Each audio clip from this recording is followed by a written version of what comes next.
This weekend, Joann Fabric and Craft Stores is heating things up with the winter warm-up sale. Enjoy incredible doorbusters like 70% off anti-pill fleece prints and solids, 50% off keepsake calico prints, and up to 40% off decorative storage. Before shopping, go to Joann.com and get a coupon for an extra 20% off your total purchase. Regular and sale-priced items included, exclusions apply. The savings are hot with the winter warm-up sale going on now through Monday only at Joann Fabric and Craft Stores. Push them buttons, baby. Blog Talk Radio.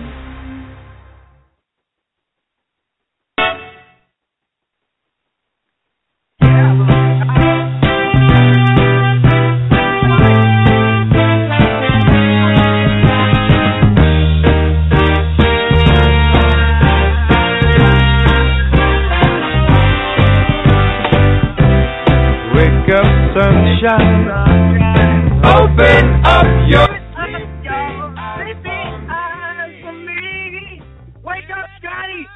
It's Conover U on Monday morning. Where are you? Oh, there you are. Right here. Scotty, the preacher Osborne, we're here. It's Monday morning. It's 2016. I can't believe it. And what do I wait? I'm going to be in such a good mood today. We're going to be on the radio. We're going to have the doctor. We're going to have Jennifer come out. Everyone's going to be here. It's going to be so much fun. We're going to have a great time. And then David Bowie dies. Thanks a lot, David. Why don't you just pee all over my morning? Man, that was a bummer. I got to tell you, Scotty, I'm a huge David Bowie fan. And he died at how old? 69 years old? Terrible. Listen, there are people, you go through life, and there are people who are constantly trying to be cool. They're just always trying to be cool. And you know what? You're not cool if you're trying to be cool. There are people who try to be cool, and there are people that are just cool. And David Bowie was one of those. He was just cool. He was a cool guy. And you talk about a guy that cut his own trail. And David Bowie past tense now, David Bowie was way talented enough to just do nothing but sit around and write pop songs, like Elton John and Paul McCartney. He could have done that. I mean, he could have wrote 1,000 pop songs, but he didn't. When you heard a David Bowie song, was there any doubt who that was? I mean, it was him. I mean, that's David Bowie, because he did his own thing, and he was crazy, and he had alter egos, and he was this one day and that one day, and kept reinventing himself. And I just love people like that. I just think, and risking every time he puts an album out, he's risking his career. And he did something else, Scotty. He was the first guy to do an IPO, do an actual public offering, his music catalog. And he did it right before the advent of digital music, where everybody just rips you off. I mean, it was just brilliant. It was a brilliant move. Oh, my God.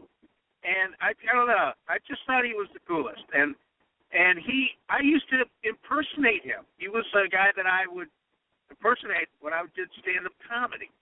I would actually sing I sang 2 David Bowie songs in my act. And so I have a real personal connection to David Bowie. David Bowie, R.I.P., whatever today is, January 11th, 2016. A sad, sad day.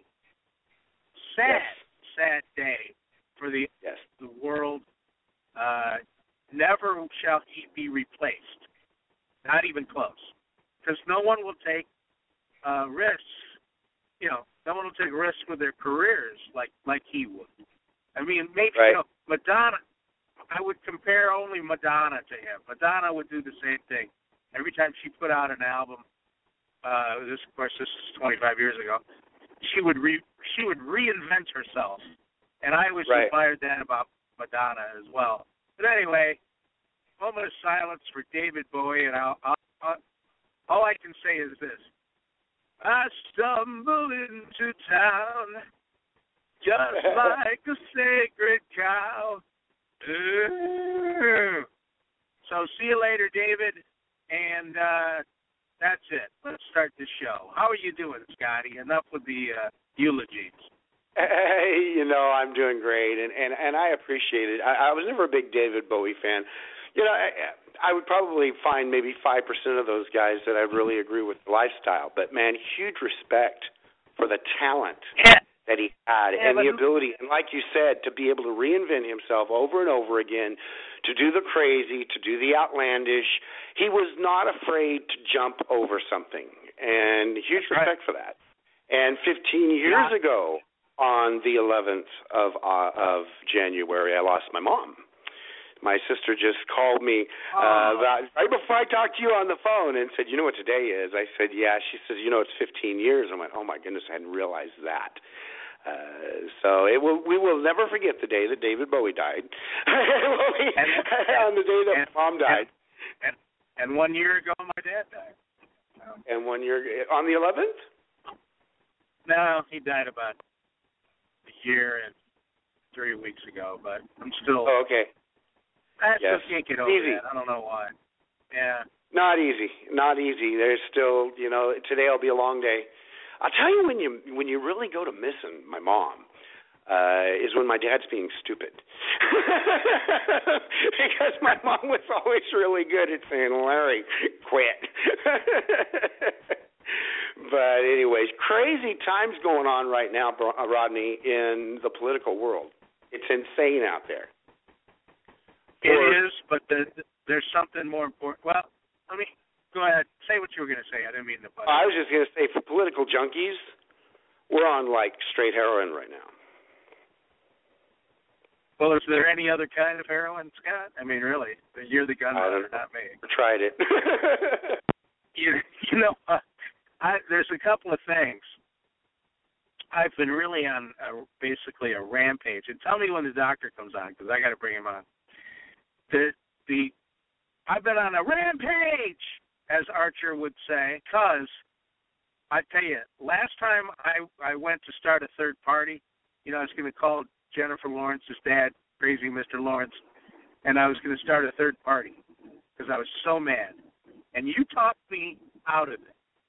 You talked me off the ledge of starting a third party. I was going to start a third party. Oh, yeah, I know what everyone's thinking. He's crazy. Yeah, I'm not crazy. I'm not crazy, pal. I could do it. I could make it happen. Just need a couple of key people, and it would happen. I am telling you right now, Scotty, right now, if a Republican wins the presidency in November of this year, okay, if we get a Republican in there, and that son of a gun, and I'm a Ted Cruz guy. Ted Cruz for president. Let's make no. That's the guy you want to vote for. But regardless, if Ted Cruz or you know what? If the guy's got a Republican next to his name, if that person gets in there, and they don't get rid of Obamacare. I'm not talking about. Now they're using these code words. Dismantle. We're going to dismantle Obama. What does that mean? Dismantle. Right. No. Repeal. Well, Rodney, speaking of Obamacare. Repeal. Rip out by the tentacles. Rip out by the roots. Kill. Get rid of. If a Republican president with a Republican Congress and House do not repeal, 100% get rid of Obamacare, third party, Scott. You got it? I knew that was coming. I was trying to switch over to a doctor who is on the air before you got a chance to say those words, third party. Oh. We'll say hi to the doctor, but I got to premise it when he comes out. Hey, Doctor of the Stars, Dr. Mark Rothstein, 25 years in Sherman Oaks. He treats everybody for all the important people. He used to treat me, but Obamacare came along. and I lost him, but he's still our good buddy. Dr. Bronstein, are you there? Yeah, I'm here. Well, I got I called in a different number. I guess. I called in a different number earlier. I guess it didn't go through. So I was there somewhere floating around listening to you guys. Sorry about your mom and your dad. Oh, yeah, well, it's a bummer. Yeah, you know. Dr. Mark and I talked yesterday a little bit about this, and Scotty and I talked about this when it happened. Something happened to me in Florida, and I called Scott, and I was a raving lunatic, even more so than usual, about what happened. And in a nutshell, and this I was so anxious to talk to the doctor about this. I was in Florida visiting my mom, and I got really sick. I mean, I got really, really sick. She was in the hospital, and, you know, you go to the hospital, you visit somebody, and then you get sick. So I called, and I was trying to get a prescription, not filled, but refilled, at a pharmacy, CVS Pharmacy, which is where I go in California. Now I'm at a CVS Pharmacy in Florida, all right? They've got these things now called computers. You can have your file in there. No matter where you are in the world, they know who you are and what prescription you're taking. So I get it called in. Dr. Mark calls the prescription in. I go over there, and they won't fill it. And they start asking me all these questions. The pharmacy wants to know why I'm in Florida. What am I doing? When did I get to Florida, and what am I doing there? And I said, quite frankly, that's none of your business. I'm just trying to fill a prescription here. Well, what do you care what I'm doing? Well, we have to have this information. Well, no, you don't. I'm on vacation. Oh, well, how long are you on vacation for? Like, I don't know. I mean, it depends. Depends on the weather. I couldn't believe it. They're asking me all these personal questions. Now, I'm just trying to fill a prescription. Well, who are you visiting? What? They want to know who I'm visiting? Mr. Bronstein, what's going on here? Have you heard anything? I don't know. The more you tell me about this, the more I'm picturing a Larry David skit. This is like a typical Larry David skit when he would go to fill a prescription, and this would be what he would go through in his show. It was so funny. Well, before Obamacare, nobody ever asked me, what am I doing in Florida? How long am I going to be there? And who am I visiting? On top of that, they said they can only do that once a year. Said, well, we're going to give you a vacation waiver. I said, are you telling me I can only take one vacation? Now Obamacare is deciding how many vacations we can take. Yeah, the only thing they used to do that for is narcotics, controlled substances, where someone wanted to travel and they needed a refill of their oxycodone or maybe Adderall for their ADD, and they're going to be out of the country, and they had to get it a week early. You had to write for vacation. We'll be on vacation. I want both of those, by the way. But go ahead. Yeah, so now for an antibiotic, it's dangerous to withhold that. So what they're doing is creating a dangerous situation. I mean, how do they know how many minutes matters between when you get the antibiotic? I mean, there's a certain point where you cross a threshold, and now taking the antibiotic doesn't even matter anymore. It's too late. Someone could die. And the same with prednisone, the anti-inflammatory for asthma. I've had people have their antibiotic and their prednisone and their inhaler for their asthma so they could breathe denied, and they wouldn't. The cash price was so exorbitant they couldn't afford it, and then they go till the next day, and maybe they end up in the emergency room being admitted to the hospital instead of being at home and back at work the next day, which costs all of us a ton of money, but also just the frightening thought of that happening where you cannot breathe, and you're in line for the pharmacy. You can't breathe. You can't think. You feel like you're going to pass out, and I'm sure we've all been in a similar position to that, and you just you can barely even think, and now they're saying you can't have the cure for what's wrong with you. So some CEO at Blue Cross or Blue Shield or whatever the hell it is can make a higher profit for his retirement fund. I was so sick, doctor. I would have told them anything. I would have given up the location of El Chapo if I would have had it, because I was just really sick. I couldn't stand it anymore. And they're asking me, and I'm saying, why are you asking me these questions? Why do you got to know this stuff? Well, okay, it's now just, you we got to know it now.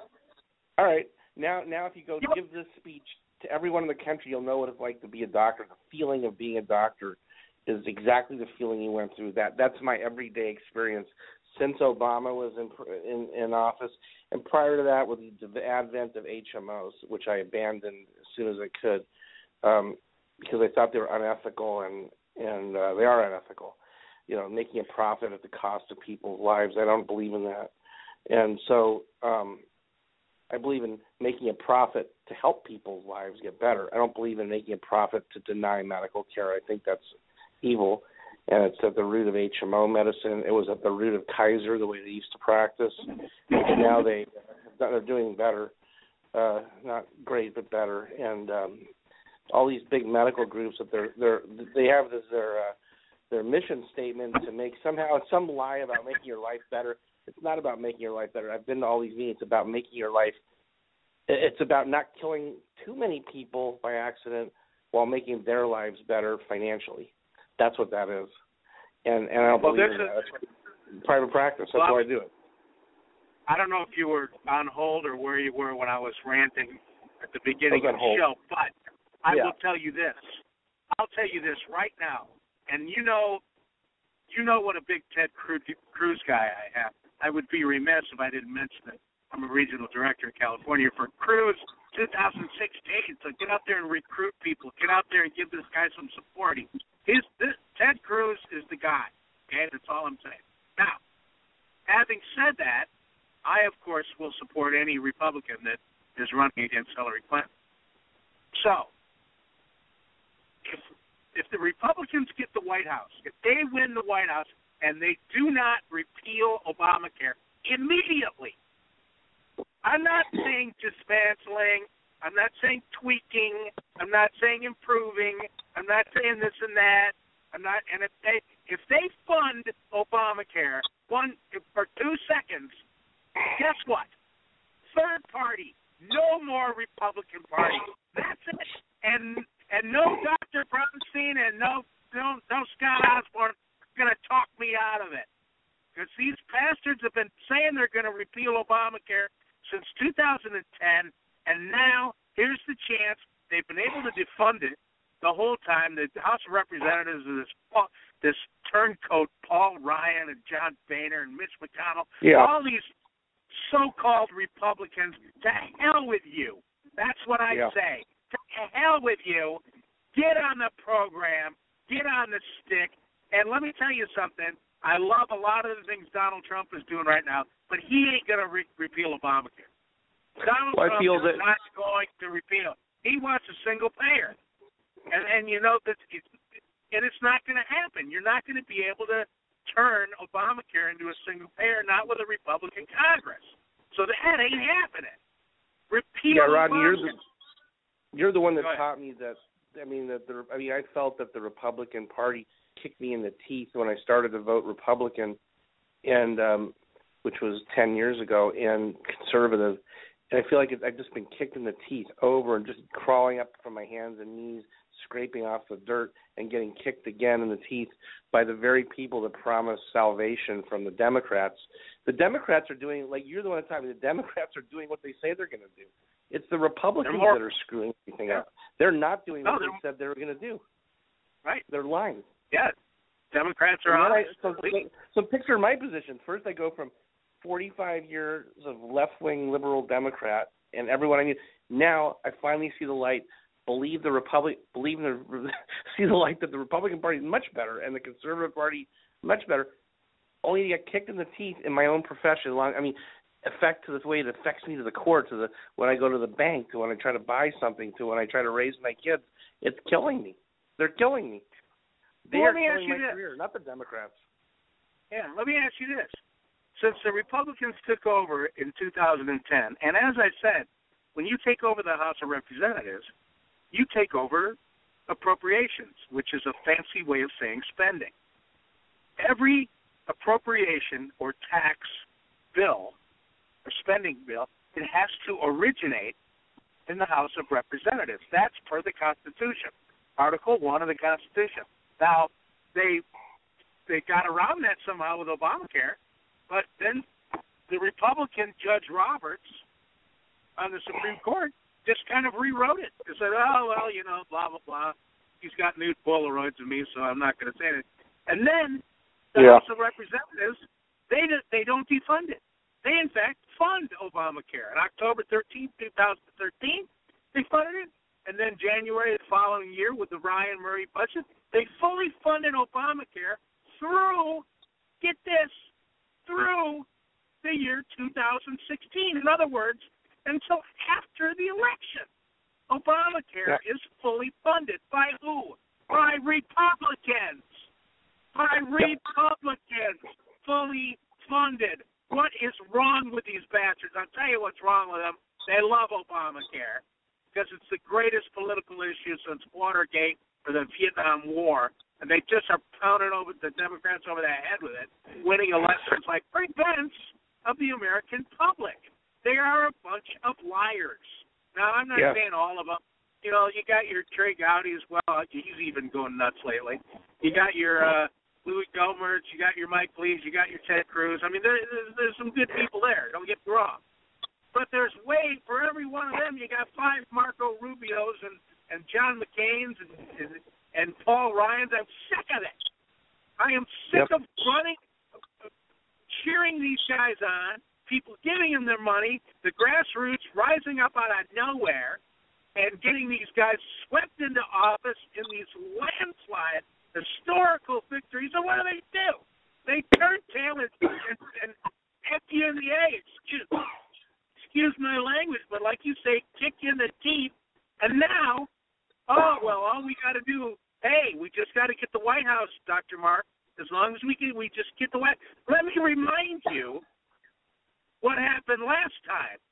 The Republicans had the White House, the Senate, and the House of Representatives. This is not ancient history. It's just back to 1990, right? Mm-hmm. Wait a minute, excuse me, the year 2000. So even closer than that. 2000, when George W. Bush was elected, we had the House, we had the Senate, we had the White House. What happened? They became the most profligate, drunken sailor spending in the history of the country. Now, let me ask you this. Since the Republicans took over the House of Representatives the year 2010, since then, they've taken over the Senate as well. Has spending gone up or down? Up or down? It's gone up. It's gone through the roof. Dr. Mark, what are you going to do? You're not going to turn into a real estate salesman, are you? You're going to keep being a doctor, aren't you? I'll tell you, it's like a disease. A diseases shift. For example, most diseases responded to bacterial diseases responded to penicillin back in the early 50s and such, and then they developed resistance over time. So the strep throat of today isn't the same as the strep throat of 1950. Likewise, the Republican Party has some kind of a ethical drift or a philosophical drift toward becoming, it's like a riptide almost, or a drift in the ocean. It goes one way toward liberal, toward Democrat, and I have to invent a new conservative party and just call it, maybe it should just be called not the Republican or the Conservative Party. I don't know. I've been thinking about that. Because there's already a Conservative Party, there's a Constitution Party, there's a this party, there's a that party. I think, and you can go ahead and laugh. Go ahead, Scotty, laugh your ass off. I think it should be called Conover Party, and we can be Conovarians. What do you think about that? Oh, boy. I mean, having ovarian in that word doesn't sound too good, but I don't know. Well, you make a point. Conover. Ovarian seems like it'll be the butt of a bunch of jokes about ovaries or something, but I don't know. But we might have to fold that into our platform. But the point is, we have to come up with a name, because if these guys, and I'm not kidding you, I love Ted Cruz. He's my guy. He's going to be president. I'm very excited. But if they do not repeal Obamacare, they flat out said they're going to repeal it. I mean, and now I hear this language. Have you been hearing the language? yes, we're going to dismantle Obama. What? Yeah. I don't want to dismantle. All it sounds does like is take a couple of tires off. What is that? Yeah. Every time I hear the word dismantle, I feel like I'm being dismantled. Like my confidence in whatever they're going to do was dismantled. That's what happens unconsciously to me. It's a word that means nothing. It really, in politics, it means literally nothing. They're not specific enough. So that's a very vague term, and that's all it means. It's some vague concept that they're going to do something about Obamacare, but not specific. You know how I know that the Republicans are up to no good again? Because they just passed a bill, and this is with Ryan, the speaker. They just passed this bill that and that's what they said up front. It defunds Planned Parenthood and it dismantles Obamacare, and we're sending it to Barack Obama's desk. It's headed to his desk, and I'm going, what are you talking about? I grew up in America where on the network ABC they had Schoolhouse Rock, and then they had I'm Just a Bill. Everybody saw I'm Just a Bill, and I'm living there on Capitol Hill. Remember that? A bill doesn't go from the House of Representatives to the White House. It has to go to the Senate first. You dummies! And they're saying that they're going to dismantle. I gotta get Scotty, get that song I'm Just a Bill and send it to Paul Ryan and say we're on to you, smart Alex. Well, anyway, another thing I was thinking when you're talking about, I got confidence that Donald Trump will dismantle Obamacare, and I'll tell you why. Because I think he's got a little buddy that he's been cohorting with that has already made him fully aware of why Obamacare has to go and why single payer doesn't work, and that is our Ted Cruz. And I'm going to tell you my dream, and then I'll pass it over to you, Doctor. Here's my dream, Rodney. My dream is Ted Cruz as president and Donald Trump as vice president, and I'll tell you why. Vice president, a lot of times you don't see him a lot. But one of the jobs of the vice president is to go down to the floor of the Senate. And I can see a vice president, Donald Trump, heading his little butt down to that floor of that Senate all the time, encouraging people to watch. And I really think he's been the great negotiator.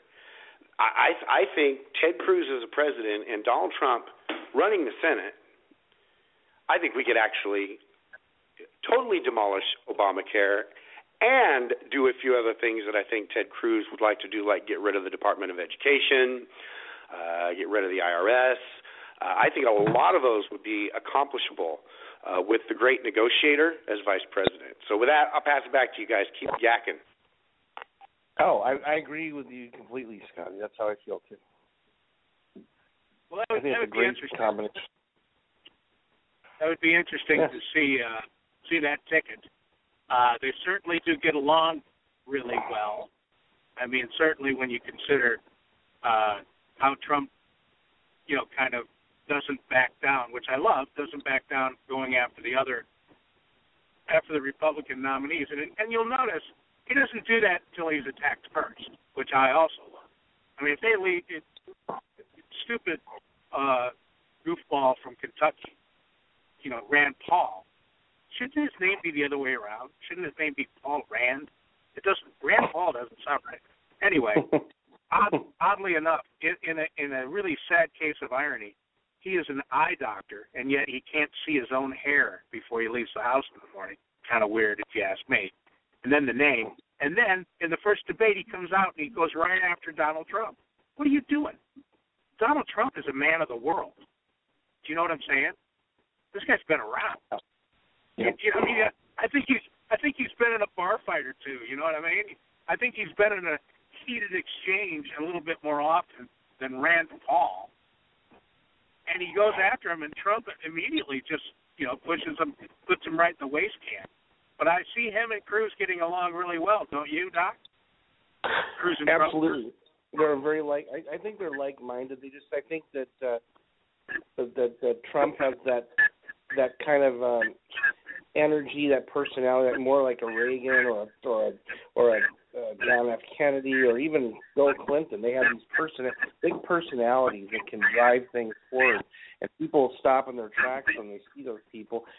I'm just worried that Ted Cruz doesn't have the big personality it takes. I don't know. Yeah. Well, he's a lawyer, he's a litigator, and also let's keep in mind that he is a trained. He's a great debater. He's one of the greatest debaters in the history of the country. I mean, he was just like the king of all debaters at Yale or wherever he went to. Now, he's also argued, dozens of cases. But people don't like to be out-debated. They don't like that. People like to like to the party. That's what I'm getting at. People don't. It's a turnoff. It's a turnoff, and that he needs to work on it for sure. He's also used to litigating before the Supreme Court. Now, as I am told, when you talk to members of the Supreme Court, you have to talk very slowly and very, articulately, and just really talk. And that's why Ted Cruz kind of developed that style. And it's a little bit put offish, I will admit. But he's getting a lot better. And let me tell you something else. When he's just winging it, he's great. And believe me, I've seen it up front and personal. I was at a meeting. There was only like 40 or 50 people there about a month ago in Beverly Hills. It was at, I might be doing this guy a disservice, but who's the famous chef there in Beverly Hills? He's all over the place now. Wolfgang Puck. It was in the back room. It was in the back room at Wolfgang Puck's at Beverly Hills. This secret little meeting. It was so cool that I was included on. And Ted Cruz was there. And it wasn't a fundraiser. It was just kind of like, hey, man, let's get together. And like I said, there was 30 or 40 people there. I had the best-looking date there, by the way. May I say that? And so he starts, instead of, giving us this campaign rhetoric, he just starts talking. He just starts bullshitting with us. And he started talking about how he met his wife, and he was telling these stories. And I went up to him and I said, man, that's how you gotta talk on the campaign trail, because people will love this. This is where it's at. The next thing I know, boys, there's a Ted Cruz commercial out, and he's talking about how he met his wife. Now, I'm not saying he's not taking the credit for that, but it was like, yeah, that's where you got to go with that, because it makes you real. And people hate lawyers, and they do. They just hate lawyers until they need one. Then all of a sudden they love lawyers.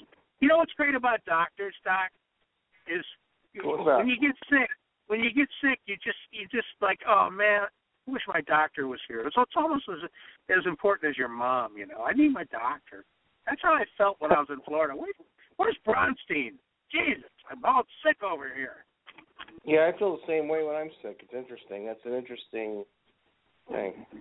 Well, speaking of which, I have to go be there for a few people. They're waiting in the office already. But, again, I'm sorry about your dad, Rodney, and Scotty, your mom's anniversary of her death. And I guess I miss David Bowie a little bit, too, maybe. Well, Doctor, my dad went to see Dr. Bronstein a couple times. And, Doctor, you couldn't have been any better for my dad. He was a great guy. Appreciate it. And we'll talk to you next week, buddy. And if I don't talk to you between them, okay, there he goes, Doctor to the stars, Dr. Mark Bronstein. Scotty Osborne, did I talk too much during the doctor that time? I thought I did. No, you did just fine, Rodney. Good conversation, though. I'm telling you, this primary season that a year ago we were talking about Hillary and what's his name, that guy down there in Florida. Had a brother in the White House, I think. And look what we're talking about today, and some of the topics that are put on. And I'll tell you, I want to show you another example of coordination between Donald Trump and Ted Cruz. Now, they've already announced to everybody via the media that they're going to have to start attacking each other now, okay? It's like two best friends walking down the street. There's always somebody picking sides. Finally, all right, come on, let's duke it out for these guys so that make them happy, right? What is the first thing, Rodney, that they pick to throw out there as a snowball from Donald Trump to Ted Cruz, what's the first thing they pick? The birther thing? The birther thing. The one thing that Ted Cruz really needs to come out right now, have a discussion, waylay the people that are just on the fringe, actual group of those birthers that don't think Ted Cruz is eligible is very tiny. It is very minute. But this is not a discussion we want to have during the general. Of all the things in the world, and did you see how the Ted Cruz campaign was prepared? Prepared to turn around and answer the question fully. They've been prepared. They've been preparing us, meaning the regional directors and the precinct captains, the people down that we've recruited. They've been preparing us for months with the correct answer, the succinct, pithy answer to that. They knew it was coming, and you're absolutely right. Donald Trump is not attacking him. He's helping him. And he did the exact same thing in Iowa, a few weeks back. I loved it with the Maniac conversation because Donald Trump created one of the questions in the debate, and CNN fell for it. They fell for temperament. I know. They just Donald Trump is playing the media like the suckers that they are. They said, Donald Trump, you said that Ted Cruz doesn't have the temperament, and he was so ready. He just smiled, leaned over, put his hand on Ted Cruz, and said, I've gotten to know this guy, and don't worry about this guy. He's okay. And it was the greatest moment. And I just wanted to be there so I could stand up and go, media, you are a bunch of idiots. You are a bunch of medieval, you're naive. I don't know. I can't find the words. I was just so happy. Anyway, it's amazing that you and I can see this unfold. But people in the media, even in the conservative media, I don't even see people in the conservative media saying, latching onto it. Maybe it's because we've known it for 6 months. I don't know. That was my next question as well. As I don't understand why more people are not seeing it. Now it's blatant to me. I've been wishing that somebody would bring up the birther thing real big to get it out of the way myself, because it's got a really simple answer. But there really is few that really have a problem with that, and they generally just don't like Ted Cruz anyways. Yeah, it's the people that don't like him anyway. And there's, and Rand Paul brought it up. What an idiot! I mean, what a dope. He needs to get out of there. I know Ron Paul. Ron Paul's a friend of mine, and Rand, you are no Ron Paul. That's all I got to say about you. I met Dr. Paul in Iowa last time around. I had never met him before, and I was with Mr. Kane. I was rolling with the Secret Service, Scotty. You should have seen me. And there was Dr. Paul, Ron Paul, which is Rand Paul's dad for people living under a rock. Sitting over there, not by himself, but he was kind of not really chatting anybody up. And so I went over, and I just sat down next to him and I go, "Hi, Dr. Paul, I'm a big fan." And he's like, "Hey, how you doing?" I mean, he didn't know who I was, and he didn't know what camp I was with. I might have been with his camp for all you know. And he's talked to me, and I said, "Yeah, I'm with Herman Cain, but I'm a big Ron Paul fan. I think you're the guy. You and Mr. Cain are the only two here who really stuck to your principles over the years. And it hurts you to remind." And he's like, "Yeah." And he said, we talked a little bit about him being a doctor. And I said, "Great, you can't have a conversation." I don't know this for a fact. I'm speculating here. But I bet you can't have a conversation like that with Rand Paul. What do you think? I think Rand Paul's a phone. Oh, I agree. I really do. And I was never a Ron Paul presidential hopeful. I'm not really a Donald Trump presidential hopeful fan. But, man, you've got to have huge respect for the man on many levels. And I'll tell you what he would be, is he would be somebody that I'd pick as a friend. And that's a whole lot different than picking somebody that you want to send to the White House. I'd put him as, honest to God, if I was president, Ron Paul would be Treasury Secretary. in 2 seconds. He's been talking about auditing the Fed before it was cool. He's been talking about stabilizing the dollar long before the crash of 2007. Ron Paul said it was coming. Said, here's the problem. You got a floating dollar. Let me ask you this, Scotty, because people are kind of confused about the price of a dollar, because that sounds crazy. Because you go, what are you talking about? The price of a dollar is a dollar. It sounds like who's buried in Grant's tomb, but it's not like that. The price of a dollar is not the price of a dollar. The price of a dollar means the value of a dollar. Oh, by the way, Scotty, I got to interrupt myself here. I'm over in northern Palmdale, and I can see Boeing testing some new planes. They're flying overhead. This is you guys should see this. When they have these test flights, you can tell they're test flights because the planes, they're not painted. They're that gray color, like a primer, like when you prime your car gray. They're all gray, but they're these gigantic planes. I mean, they're massive. They're like twice the size of a 747, and they float. They don't really fly. They float. I can't. That's the only way I can describe it. They just float around in circles, and it's kind of beautiful, and it's one of the few man-made things that are beautiful in life. To airplanes, I believe. Airplanes are one of the things that man has made that mocks nature the best, I think. Anyway, I just saw one fly right over my head. It's really great. Anyway, I can't remember what I was talking about, but it was something about, here's the thing with the dollar. A dollar does not cost a dollar. A dollar is measured by the value of the dollar. And it is determined by a number of factors, and it floats. And when I say float, that means some days, it's worth 98 cents. Some days it's worth $1.10. And it disrupts business. If you don't have a stable dollar, it really screws up the businessman, especially the small businessman. I'll give you an analogy. What if an hour was not always 60 minutes?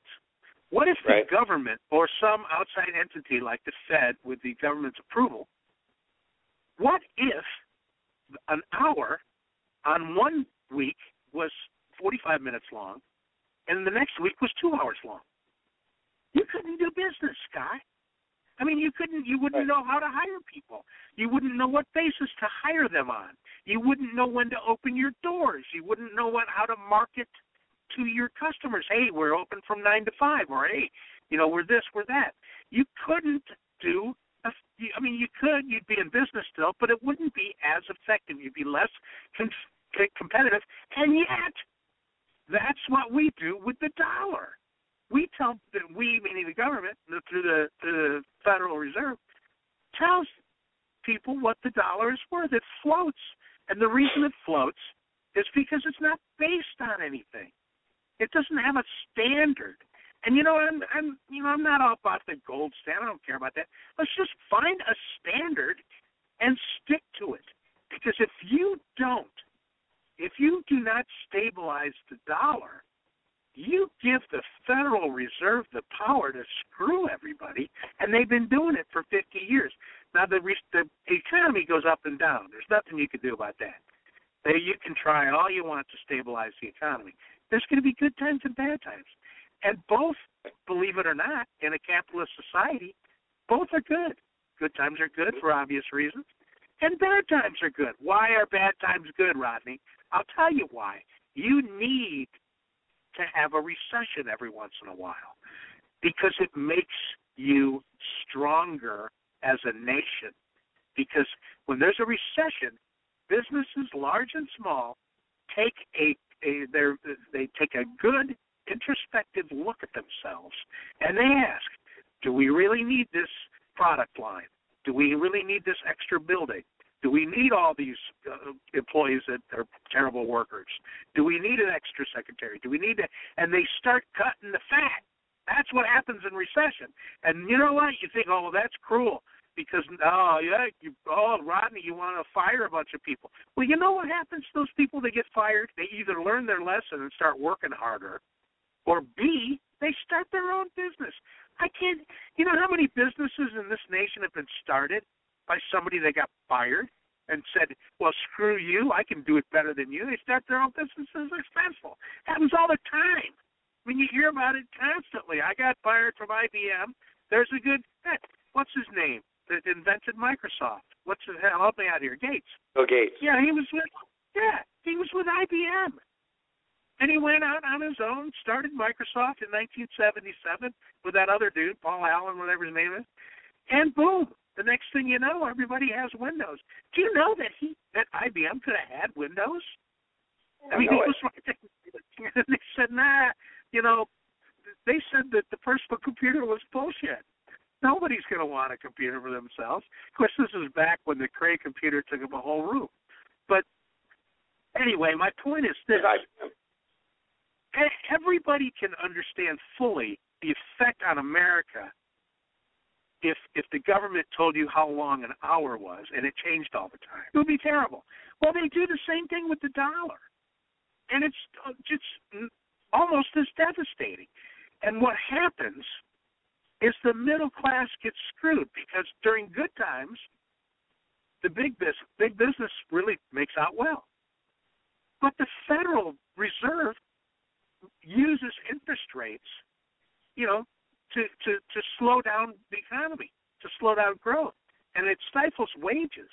You know, over the last 50 years, wages have not gone up. As a result, the middle class, they participate in the recession. They participate fully in recession and depression, but they don't participate in the good times. And that's what the problem is with the dollar. Did that, honestly, Scotty, did that come out? And am I making myself clear? You gave me so much to say because you said that eloquently. Did I quote prophecy? I'm going to get to that in a second. But you quoted that so perfectly. I'm going to clip that out of the show. I'm going to send it to Rich Lowry. Because that's basically what Rich Lowry's saying, and you laid it out to where anybody can understand it. But not only did you quote Scripture, Rod, you preached an entire Sunday morning sermon. Well, pass the collection plate. I need that foundational principle that we learn from the Bible, the one big thing about life that we learn from the Bible, is that you were born, you have hurdles, and you die. It's the hurdles and the problems in life that make you stronger. If you have an easy life, you end up weaker. And the concept of refinement, and that's refining gold is prevalent in the Bible. The concept of refining by fire. And it applies to the economy. It is secular, just like warming and cooling is secular. The liberals just don't get these natural cycles. They have a hard time with the cycle concept, I think. But economies have a cycle. They have a natural cycle. And you don't want the federal government trying to fix anything to start off with. It is not anything you can fix. You just have to get ready for it. Weather does the same thing. Sometimes in California, it looks like you might be coming out of the drought. I think you're going to flood off into the ocean. 4 months ago, we were talking about they were going to have to declare a national emergency and empty something into Lake Mead or something. But it goes in cycles, and it applies to the human being in the personal life in the New Testament. The same concept. It's sometimes you go through tough times, but that's when you draw back. If it's financially, that's when you cut back on some things. You work on trying to figure out ways of making a little bit more money. It applies to the individual. It applies to society. It applies to a business. It applies to the church. The church does the same thing. The church goes through hard times. And that's when you gain your strength. And you've got three types of people in this world in dealing with these hurdles. And the hurdles, some of them are natural. You got to learn to eat and you got to learn to talk. Some of them you've put in front of yourself, and some other people put in front of you. There's three kinds of people, Rodney, and this is the lesson that you just preached. There's the kind of people that jump their hurdles. And in the end of life, they are strong. There are the people that constantly cry in front of their hurdles. And then there is the socialist liberal Democrat who would like government to come in and either remove the hurdle or pick you up by your jock strap and lift you up over the hurdle. And whenever you remove all the hurdles of society, and all you got to do is look to Cuba to see what happens, you have a weak society. We don't want to get rid of all the problems in life, and it's the left. The left does that with everything, Rodney. That's why they go after guns. The tiny little fraction of problems that we actually have with all of the guns we got in this country, but they're going to solve. They're going to sanitize the world of its problems, and in doing so, they're going to fix everything for everybody else as well. Very, very nicely, thank you. And the same thing with Obamacare. The same mentality. They're going to solve the world's problem. They're going to fix everything. And they're going to use government to do it. Even if you can fix the problem, folks, you don't want government doing it. You want government protecting you, and you want the federal government doing what the 10th Amendment guaranteed them to have, the tiny little powers they've got. You want the rest at the state level, and you want to mute the state a lot, too. There you go, Rodney. You didn't just quote scripture, my friend. You absolutely gave. That could have been a Sunday morning sermon. Well, I have to thank you, number one, but I have to cop to the fact that, John Lowry was on Rich Lowry, excuse me. Rich Lowry was on my team a couple of years ago, and all I learned about the dollar and the Fed, I learned from Rich Lowry. So it's it's no coincidence that I sounded a lot like Rich Lowry, because in fact I spent hours and hours and hours and hours at the feet of Rich Lowry learning exactly about it. Now, he tell you this, Rich Lowry gave me a great compliment one day. He said, "You've managed to take an hour-long discussion about the dollar and distill it down to 2 minutes." He goes, and that's really what you have to do in politics. You have to take these giant, complicated, and that was my goal, was to take everything Rich Lowry had taught me, and believe me, it's complicated. I mean, it is. I don't remember half of it, but I was able to take the bullet points of how the floating dollar affects this country so negative. I mean, what's really bad, Scotty, is who it affects. It's not so much, I mean, it is bad. It affects everybody badly. But the people that it really affects badly is the middle class. When Democrats scream class wages have not gone up in 50 years, they're right. I mean, they're right. Even a clock, broken clock is right twice a day, right? Unless it's one of those digital ones that just blinks, like Bernie Sanders. But he's never right. But it's free college. We got that going for us. Anyway, I forgot what I was going to say because I was trying to go for a joke there. But the point is, it hurts the middle class, and the Democrats are right about that. But the Democrats offer no solution. And, right now the Republicans offer no solution. I don't hear anybody talking about stabilizing the dollar, and of course I know the reason. They don't talk about stabilizing the dollar because people's eyes glaze over. They just glaze over.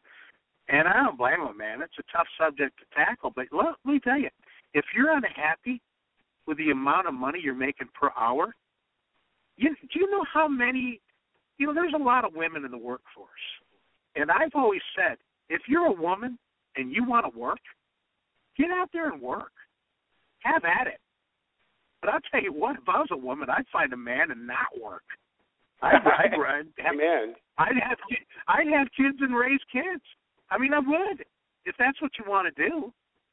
And this idea, and I'm not against women working. I'd rather have a female boss than a male boss. I really would. And women are every bit as talented as men. They just think differently. I mean, they're better at certain jobs, and men are better at certain jobs, and men are a little bit more analytical, and women are more, empathetical, or if that's a word. In any event, we're different. But here's the point I was going to make. If real wages went up, there is a ton of women in this country that would stop working and go home and raise their kids, which is what a lot of them want to do anyway. And don't call me a sexist. Screw you, okay? Women love raising kids. They do. Of course they do. You know, argue with that? Going to say, oh, right. I'm a sexist? Yeah, well, screw you. I am a sexist in that way, but women are sexist in that way, too. Of course you want to raise your kids. Kids need their mommy. A man can't raise a 3-year-old kid. I mean, he could, but he can't do it nearly as well as a woman because of the patience. And that, you know, I mean, except for Scott Osborne, who's the lone exception to this rule. But even Scotty, you have raised little kids, and even you will admit, you know, women are pretty good at it. Oh yeah, definitely, and my sister has always been there, so it's been definitely, we're congruent. My sister and I both give them different things that are sometimes the same, sometimes different, but we always try and work together. Our strengths and our weaknesses, Stacy and I, in raising them. You know, we rely on each other. You're better at this than I am. Just go do it, please. And it really does. You quoted scripture again, Rodney. You are on a roll tonight. We're gonna send you out on the road. These kids today are they know they're loved. And they know they're loved because around this household, we do things based on a lot of common sense. We make sure that they have boundaries. The kids need boundaries. They love you more for boundaries. We get bonus points for that, see. And it really is another basic tenet in life, that as the left wants to make everything equal. It's not supposed to be. My sister and I aren't supposed to be equals. The 3 girls aren't supposed to be equals. I work with them both on their strengths and their weaknesses, and their strengths and their weaknesses are all different. But if you could put those 3 sisters together and they make a mighty team, that's the way men and women are supposed to work. See, the left has always wanted to make women have every single job a man can have. Well, oftentimes it's been the man that's been supporting a family, including a woman. and there's always been reasons for the head of a house. Now, that doesn't mean a woman can't be the head of a house and chase after that same kind of money. But it's all based on a system of working your way up. You know, we all worked. I worked at Domino's Pizza, Rodney, when I was 16. Where was your first job? I worked at Mr. Steak. It was a steak joint. I did dishes, and I was eventually a cook's assistant, but mainly I did dishes. That's right. And you know what? You weren't equal with the cook, but you were congruent. No. You were important to the cook, and the cook is important to you. You take either one of you out of the setup, you're in trouble. And the left always make everything equal. It isn't always equal. Life isn't always fair. What you have to look at is you have to look at, you know what, they want to compare rich to poor. You got to compare the poor in this country to the poor in the rest of the world and the poor throughout history. And you'll find out that things are fair. Things are really fair for the poor people in this country. You know, I got paid $1.16 an hour my first job, and that was, you know, that was not part-time wages. That was wages. $1.16 per hour. And let me tell you, buddy, when I got my check, we got paid once a month. We didn't get paid every other week because probably the checks wouldn't even be big enough to bother with. But when I got my check at the end of the month, or at the beginning of the month, whatever it was, I was a rich man, my friend. Oh, wow. I had $25 in my pocket. My car cost, $4.80 to fill up with gas, and that baby was good to go for the week. And man, oh man, of Shevitz, was that good stuff. That was freedom. That was freedom. People who think otherwise are either idiots or they're fascists, one of the two. Right. because that is a social welfare program right there, a job where you get paid and you have freedom and you got a little change in your pocket and you can maybe hit on one of the hostesses. Wait a minute, I went too far there. Roll tonight. We're gonna put you sure. I'm just sick to my stomach. I'm sorry. I just can't get over this Obamacare thing. I'm just sick to my stomach what happened in Florida. We've been talking about it forever, right? We've been talking about what Obamacare really is. We've been talking about what Common Core really is. But this is the second or third time, and maybe this is the charm. This is the third time I have been, dumped over my head with ice water by Obamacare. First, I lost my doctor, Dr. Bronstein. Then I lost my insurance, which I had for 10 years. I'm United Healthcare. I loved my insurance policy. Joe Biden said it was a crappy policy. Remember that? Crappy insurance. You're going to get good insurance now. I'm like, what? And then when I was in Florida, I'm trying to get that prescription filled, and they're asking me personal questions. They're asking me to fill a prescription. They are asking me questions that have nothing to do with me being sick. Who are you visiting? Who are you visiting? How long are you going to be there? When did you get that? What? What the hell business is it of yours? They're tracking my movements, and now I'm reading everywhere where they're, the doctors at the VA, they're denying, senior citizens their Second Amendment rights. You have to be an idiot not to see what this is about. I mean, you have to be just an ideologue, just a fool, or you know exactly what it's about, and it fits in with your personal philosophy, which is crazy, because here you are living in America. You want America to be like somewhere? Let me tell you, I've been all over the world, Scotty. Now, granted, I haven't been running guns in Grenada, but I've been all over the world, including the Middle East and everywhere else. And it sucks. It's way better here. Now, I'm not saying America's perfect. We got some problems. We got some, I drive around and I see the way they develop some cities, and I hate it. And, there's things about capitalism that just turn your stomach. But overall, you got to be kidding me. First of all, everything works. You ever been to a foreign country and nothing works? You're describing just about every foreign country, including Canada. You know what?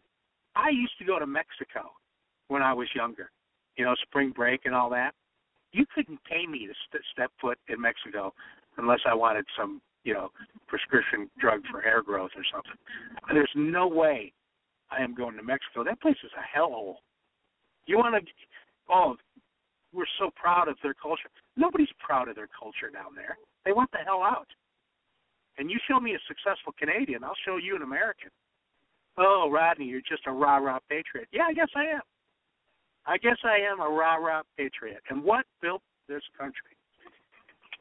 What built this country? I'll tell you what built this country. Free market capitalism. That's what built this country.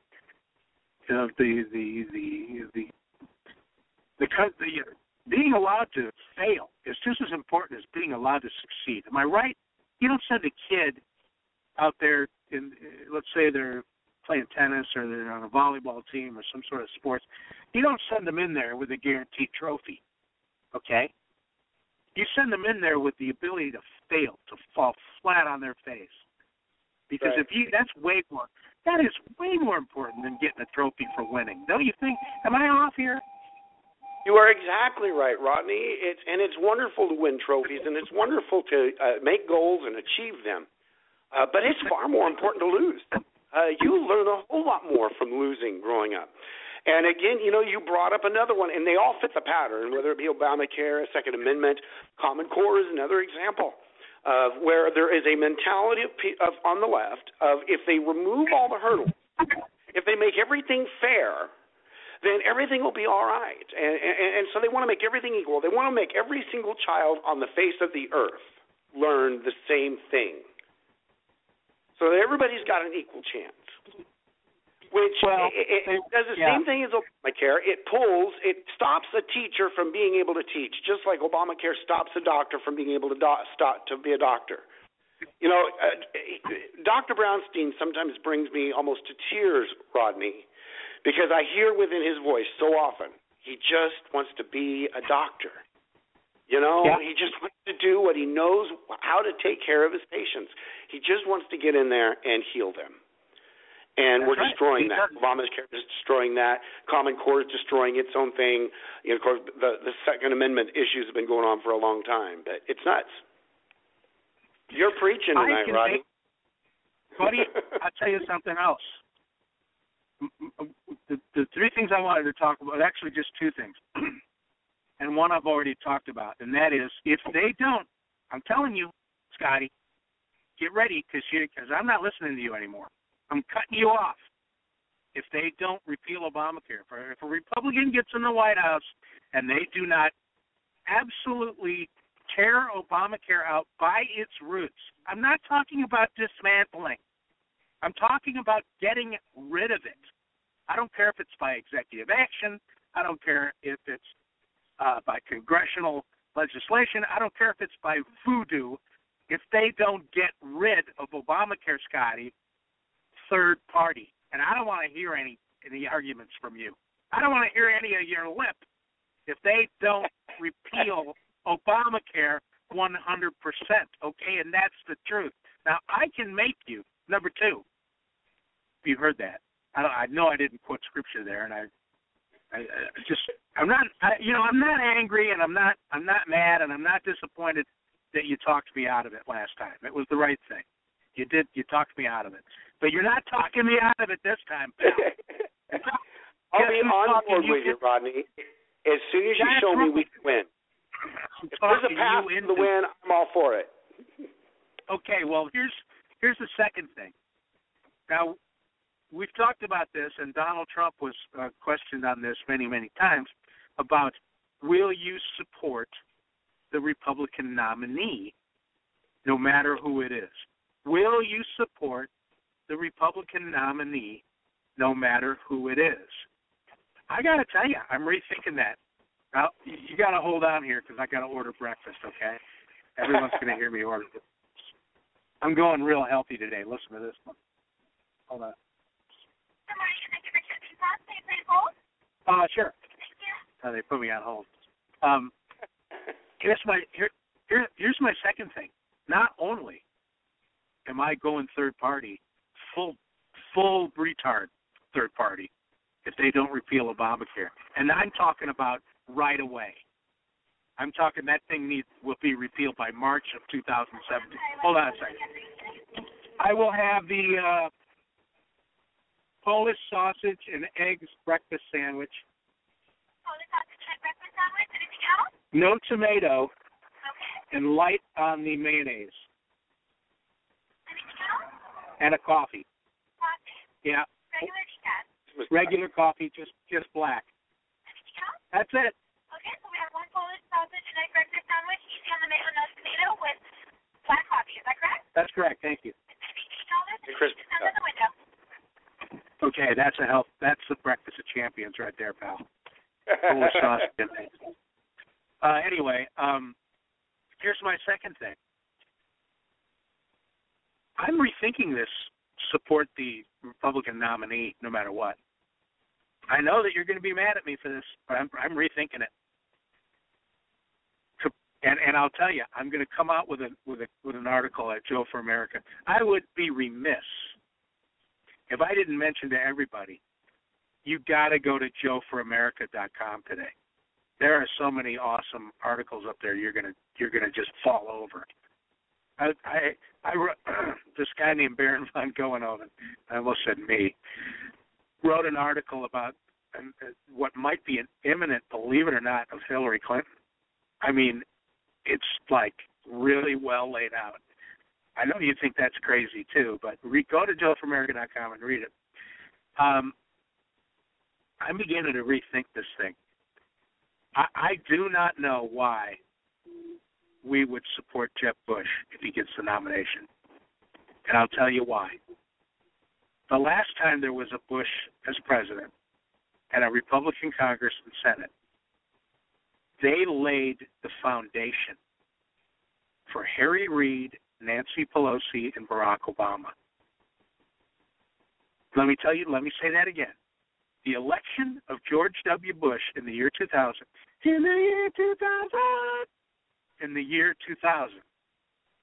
the election of George W. Bush, combined with a Republican Senate majority and a Republican House majority, laid the foundation, caused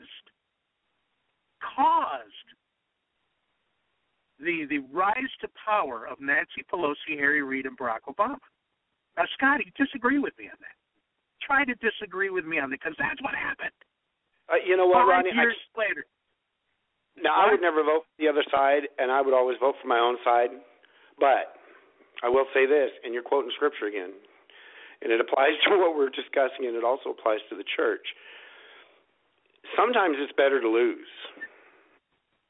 You know what? I can make you a case, and I will lay out a case in a column very soon that this country is better off with a Republican House and Senate and Hillary Clinton as president than Jeb Bush as president. I can lay you out. You know why? Because then the Republicans would be on the attack. Then they would have to shape up. Then they would have to do the right thing. Does that sound familiar? Does anyone remember the 90s? What got done, what got accomplished in the 90s? My word. Yeah. And if Jeb Bush is president, not only will Obamacare not be repealed, it will be set in stone. Common Core will start wiggling its tentacles through the country. Spending will go through the roof. You'll have amnesty. Now tell me why I should vote for Jeb Bush if he's the nominee. Tell me, give me a good reason why I should support him. There isn't any. So no, I am not going to support the nominee, Republican nominee, no matter who it is. I'm not going to do it, Scotty. Well, there is a case to be made that we might be better off if Hillary Clinton won this and we retained power in Congress, especially the strength. And, she would be a different presidency. But here's the thing. If I'm making a choice between the two, and I've got Hillary Clinton heading in one direction, and I've got Jeb Bush heading in the same direction, but Hillary's in a Maserati and Jeb's on a bicycle, then I'm going to pick Jeb. Even though he's going in the wrong direction, I'm going to pick the guy that's going slow. But that's not true. Even though he's going slower, he's setting the table for someone even more evil than Hillary Clinton. That's the point I'm trying to make. And that's a case for what happens when you lose. I don't think I want to hand it to the liberals again for another 8 years.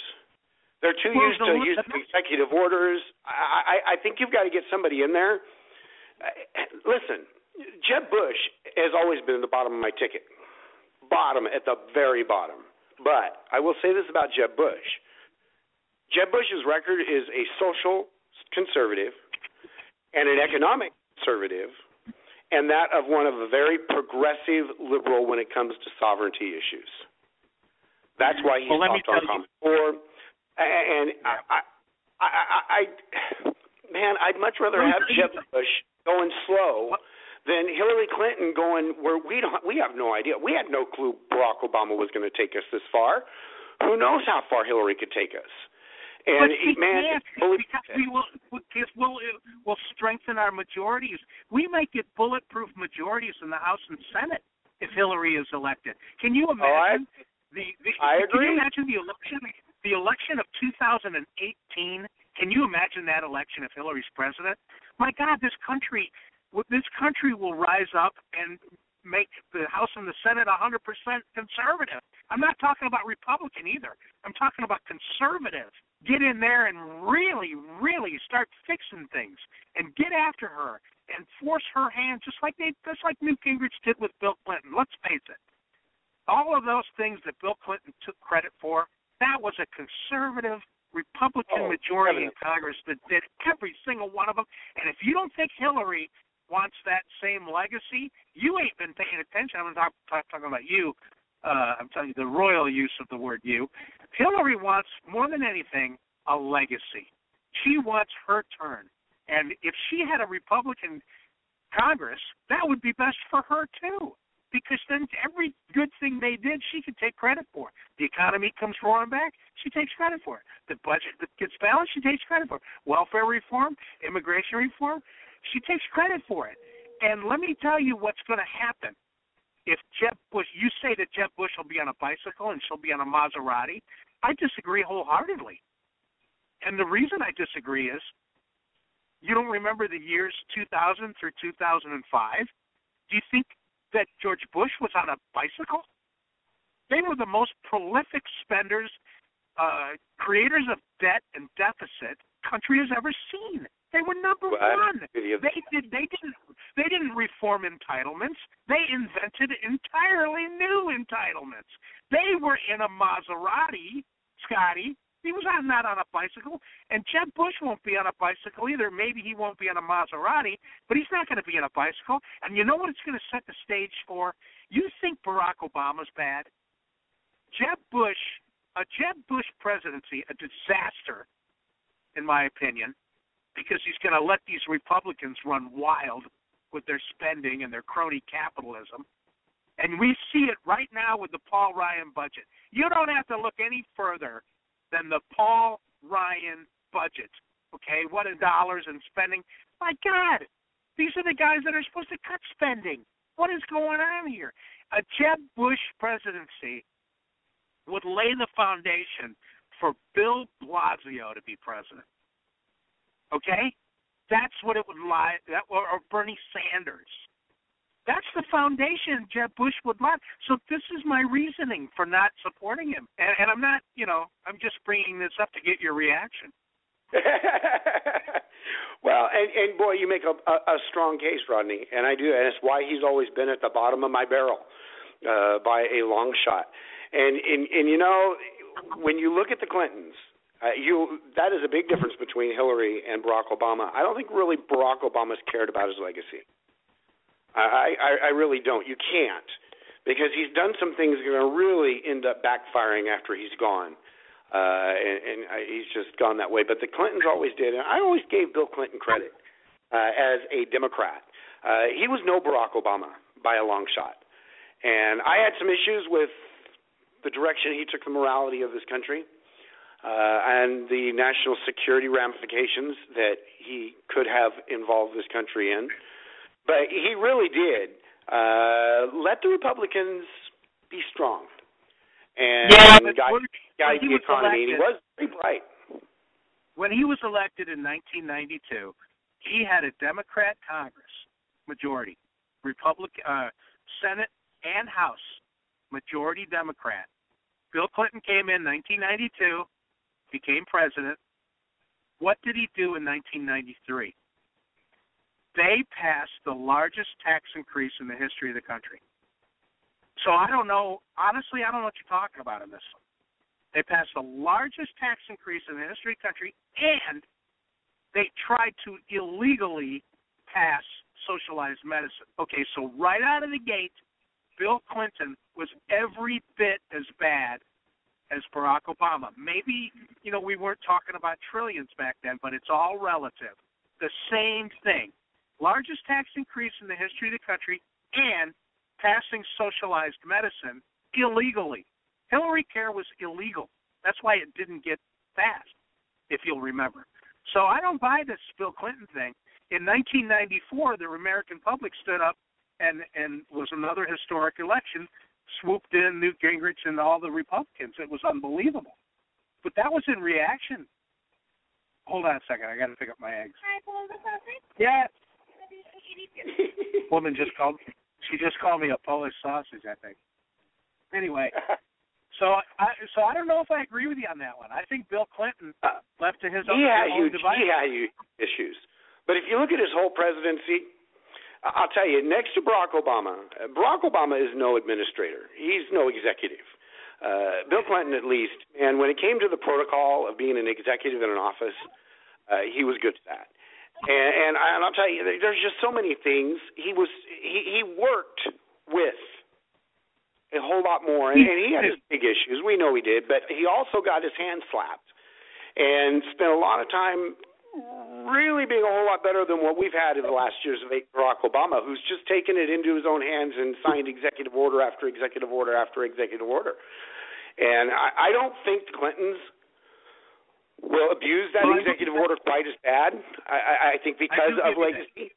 But I bet you that they use it to their advantage. I concede the point that Bill Clinton did not act illegally with executive order. I concede that point. You're right. Bill Clinton respected the the rule of the Constitution when it comes to the separation of powers. I will concede that point to you. Barack Obama is much more evil in that he does not believe in the Constitution, even though supposedly he's a constitutional lawyer, I keep hearing. Somebody who's a constitutional lawyer that knows very little about the Constitution, either that or he knows everything about it and really doesn't care. I'll concede that point to you. But I don't know about Hillary. I think she's a different dog, no pun intended. Oh, I think definitely. I think she will use that executive power, maybe not to the extent of Barack Obama, maybe not. But I think she will use it. And I don't think she's going to be a Bill Clinton. I really don't. I think Hillary is a crook at heart. Oh, yeah. I think she's a liar and a crook at heart. And this is the one place where I think she's different from Bill. Oh, definitely. I don't believe Bill Clinton is a crook at heart. I think he is what he is. He's a horn dog, but okay, that aside, him being a horn dog, I don't think he's a crook at heart. Now, I do think he's done some crooked things, but I don't think at his core he's a crook and a socialist. Right. I don't believe that. I believe Hillary Clinton, at her core, is a crook, a liar, a phony, and a socialist. I think she's a committed socialist. And I don't think Bill Clinton was. I just think Bill Clinton was a horny, Democrat, basically. And when it came time for his legacy, Bill Clinton looked at that and said, "You know what?" Said, "I got to balance the budget." And he didn't do things on his own. No. Okay. Like let's just take balance the budget. Let's take that. Balance the budget and welfare reform. Those are two really, really big things that happened when Bill Clinton was president, if you'll remember. Budget didn't really get balanced. It's phony because they used the Social Security Trust. But the budget got balanced and welfare reform, which worked, by the way. It worked. That both of those happened under Bill Clinton, but people don't remember how it happened. Let's take the balanced budget. The Republicans came to Bill Clinton with a balanced budget, and they had passed it. And Bill Clinton vetoed it. Okay, a couple months later, they came back to him with another one, another balanced budget. He vetoed it, and the nation got pissed off. The Americans were just really, really mad. And the Democrat Party, members of his own party, came to Bill Clinton, and they said, "Dude, if you veto another balanced budget, and we're going to help the Republicans override it." And it wasn't until then, Scotty, that they brought a third balanced budget to Bill Clinton, and he signed it. And then he took credit for it. And the same thing happened with welfare reform. That was his Sister Soldier moment. Remember that? All of a sudden, he was for welfare reform. Because he knew the writing was on the wall, man. And he zigged and zagged, and he said, "You know what? My legacy is going to be balancing the budget, making the economy strong." And what people don't realize is it has nothing to do with Bill Clinton. And guess what? nothing to do with the Republican Congress either. Newt Gingrich and John Kasich standing up there taking credit for the economy. That's a joke. It was the tax credits of the 80s that freed up the capital, that let the American entrepreneur run wild in the 90s. That's what made the economy roar. But people don't know that. People don't know that. Why? Because they're stupid. Because people are ignorant. People don't take 5 minutes to sit down and figure out how the economy works. They don't even know how a bill gets passed because they know. Because kids aren't watching I'm Just a Bill on Saturday morning. I don't know what they're doing. They're playing video games where they do nothing but shoot each other. And then these video game makers go, it doesn't do nothing to the culture. Oh, really? Take a look. There's violence everywhere. Or maybe it's just being reported on now. Maybe I'm all wet on this. But I tell you what I'm not wet on, and that is the facts of political history. Because guess what? I was there. We'll be right back. Do we have any sponsors yet, Scott? No sponsors yet, but we're doing all right. Let me tell you, Rodney, there's the other side of this that we haven't discussed yet. And if you go back to Jimmy Carter, he gave us Ronald Reagan. And I really believe we're not going to have to worry about Jeb Bush. Jeb Bush is like in 4th and 5th place or worse in every primary poll over the next 3 months. There's a lot of them that could jump up there and beat down Trump or Cruz. I think Jeb Bush is probably the least likely. But I'll tell you, I think a Ted Cruz presidency with a Donald Trump vice presidency would be the next Reagan era.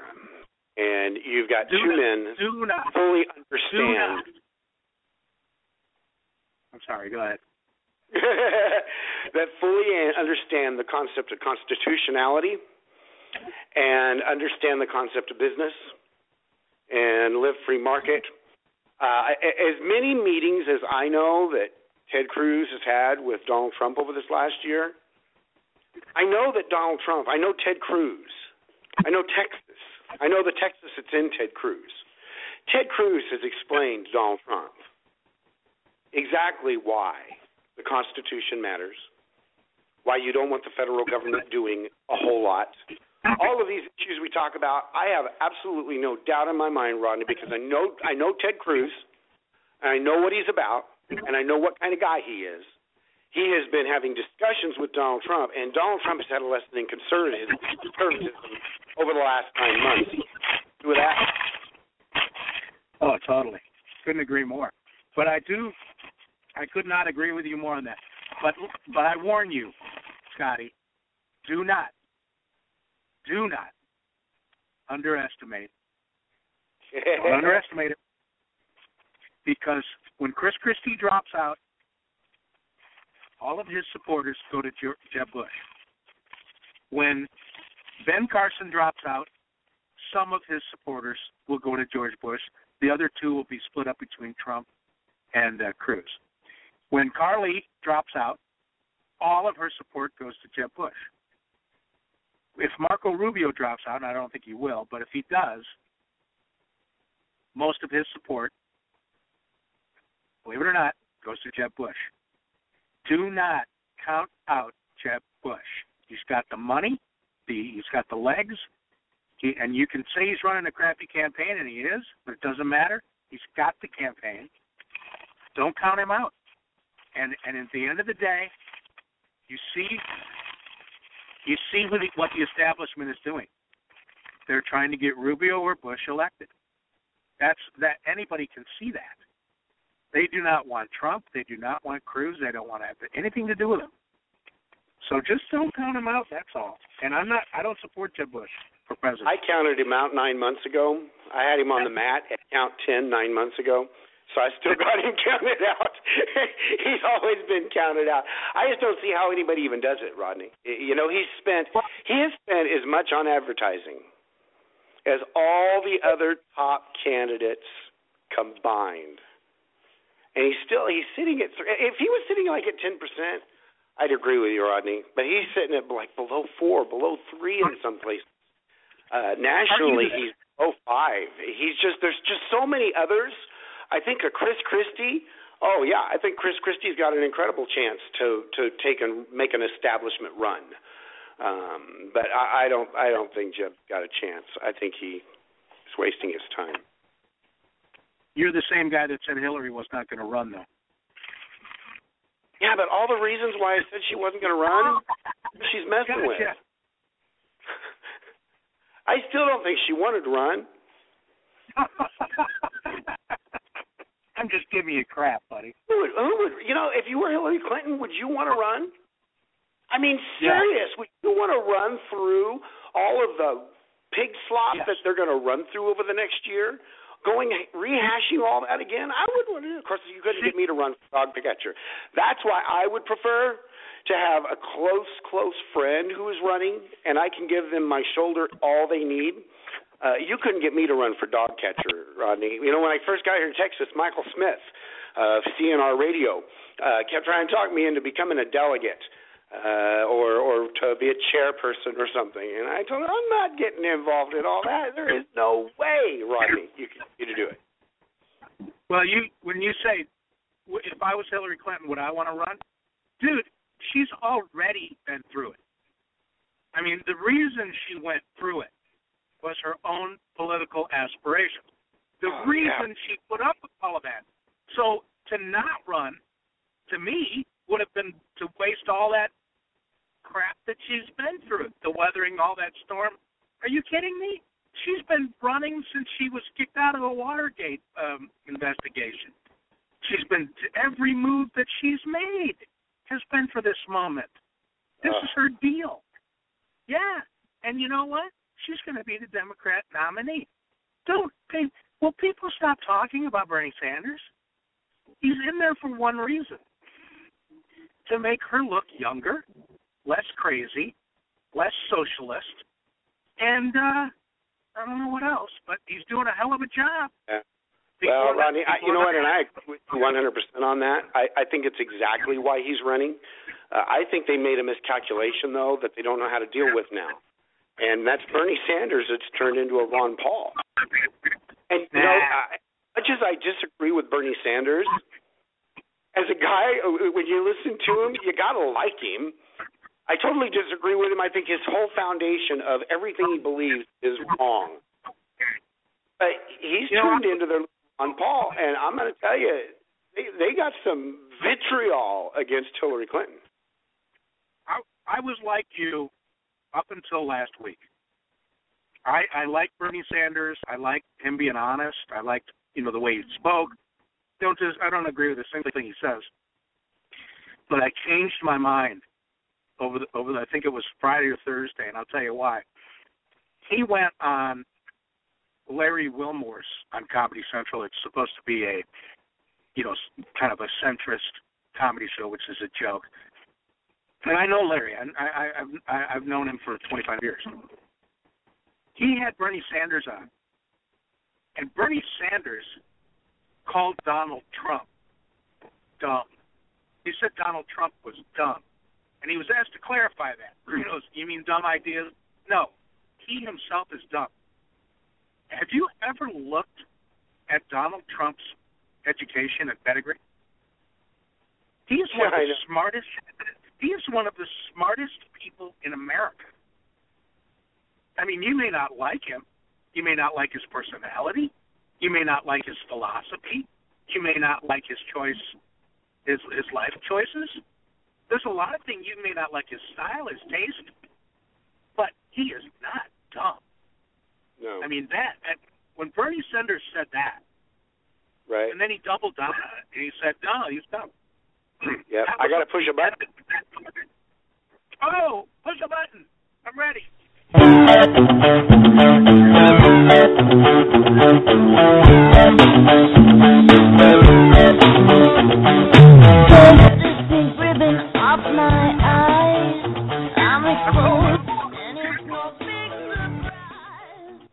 That's better. Man, that was some loud introduction music. But for the next person on the show, Jennifer from the college. Gentlemen. Are you there? I am here. What's happening? I haven't talked to you in forever. Happy New Year. Happy New Year. Happy 2000. Jennifer. Is this the year we do it? Is this the year we make America great again? It is. Are you still in love with Trump? I think we're going to do it. You know what? I mean, if you'll build me a wall, I'll be in love with whoever you want, right? Just build a freaking wall already. Gosh. I'll be right over. I gotta go to the Home Depot, and then I'll be right over with a bunch of sticks. Are you? Have I got you over to Ted Cruz yet, or are you still with Trump? Oh no, I totally love Ted Cruz too. I really don't know who's going to get my primary vote. I was unfortunate this whole brouhaha with his birth certificate and everything, but he's great. I mean, he is. I like him. I like him a lot. Scotty, explain that to Jennifer. Explain Ted Cruz and Donald Trump? The birther thing. She's upset about it. Oh, no, No, because Jennifer. here's what my husband said this. He made a good point. He said, I'm going to totally he was worried because, okay, all right, to change my mind, I'm nervous, but go. Please ease your mind. Donald Trump always been on the record that the birther issue with Ted Cruz was nonsense. They are working together. This is exactly. Now, remember, they've been telling us for weeks that we're going to have to fight. You know, you got two best buddies that are walking down the street. Eventually, you know, they got to at least act like they fight every once in a while. Or somebody's going to think something's going on. And the one thing that Ted Cruz has needed to be attacked so that it can neutralize it before we get to the primary is this birther issue. There is a small fraction. I've got 200 Facebook friends, and I've got a fraction that have a birther issue with Ted Cruz. It's a tiny, minute little piece. If you notice, Ted Cruz was ready to go with an answer on that. You notice it was the same pattern as all the other attacks where Donald Trump just throws something and Ted Cruz just handles it. They're playing Frisbee. Don't get upset. It was planned out, it was thought out, and it was effective because it gave Ted Cruz finally the opportunity during the primary to get his bully pulpit moment on this issue. It is going to really take care of the issue in the mind over the next few weeks as we look. Of those who have been on the fence, you know, they've never really investigated it. They don't like the idea of somebody that's not citizen or not legal to be president. They don't like that, but they've never really looked at it. And then you've got this small little nucleus of these guys, and most of them don't like Ted anyway, who have made this issue. And I think that after this is done, I think it basically finishes it off. I really think it was a smart move. I think if I were Donald Trump, Ted Cruz, they're looking at each other going, okay, I got to throw something. I'm the Donald. I got to throw something. We're at the top together. What am I going to throw? If I were Ted Cruz, I'd say throw the birther thing. Let's get the birther thing out there. Ted Cruz and Donald Trump are manipulating the media like Rodney said earlier, like they're playing the violin. And I think this whole thing is good cop, bad cop. And in fact, when I saw that hit Facebook, I cheered. Yes. So get excited about it, Jennifer. Okay, I'll trust your judgment, Scott, because you have excellent judgment. So I'm gonna trust you on this one. They always teach me something new every Monday. I always learn something new and exciting that gives me hope. I'll tell you, when you start realizing that they're in this together, it's fascinating to watch. And I'll tell you, Ted Cruz, if you look at the Real Clear Politics on the nomination, everybody goes up and down. You know, they start low, they go up, they have their peak, they go down. You know, some have gone up and stayed up like Ted Cruz, but he's had his ups and downs. Ben Carson got up, he had his ups and downs. But Ted Cruz is the only person, except for Lindsey Graham, who held a straight line at 1%. But Ted Cruz is the only one who has started at one place at the beginning of the race and steadily risen. There's been no up and down. It has been a steady rise, and still right now, while he's got great momentum, it is still a steady rise. And momentum is hugely on his side. We get to the primaries, that gap between Cruz and Donald Trump is going to shrink because you've got a whole lot more primary voters who are very serious about the primaries and these smaller primaries and caucuses. And it just always does. That's going to shrink a little bit. Does Ted Cruz have the ability to pass up Donald Trump and sweep the primaries?